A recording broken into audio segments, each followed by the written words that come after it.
Hi friends, இன்றைக்கி நம்ம சக்கை வெட்டுறதும் அதுலேருந்து க்ளீன் பண்ணுறது வரைக்கும் நம்ம பார்க்க போகிறோம். முதல்ல ஒரு பாலித்தீன் கவரில் நான் கிச்சனில் தான் வச்சு வெட்டுறேன். இந்த சிங்கு பக்கத்தில் இந்த திண்ணையில் பாலித்தீன் கவர் வச்சு முதல்ல வெட்டு கத்தி வச்சு வெட்டிட்டு அதுக்கப்புறம் கத்தியும் வெட்டணும். அதையும் வச்சு வெட்டுறேன். அப்போ கத்தியில் நிறைய அரக்கு வருது, கையிலையும் நல்ல அரக்கு பசை மாதிரி ஒட்டுது. அப்போ அடுப்பை ஆன் பண்ணி வச்சுட்டு அதில் வேறு எண்ணெய் ஒன்றும் ஊற்ற வேண்டாம், சும்மா தீயில காட்டினாலே போதும். காட்டிட்டு துணியை வச்சு துடைச்சிட்டா எல்லா அரக்கும் வந்துடுது.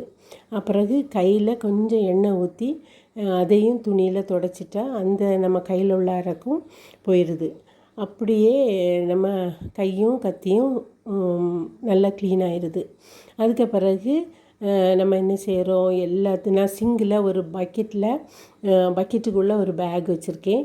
அப்போது இந்த பாலித்தீன் கவர், அப்புறம் அதில் உள்ள துடைச்ச துணி எல்லாத்தையும் அந்த பேக்கில் வச்சிடுறேன். அப்போது எல்லாத்தையும் வச்சிட்டோம்னா நமக்கு இங்கே கிச்சன் ஃபுல்லாக நீட் ஆயிரும், ஒரு வேஸ்ட்டுமே இருக்காது. அதுக்கப்புறம் நம்ம அந்த பேக்கை அப்படியே தூக்கி குப்பை வண்டிக்காரங்க வரும்போது கொடுத்துட்டா போதும். ஓகே, பாய்.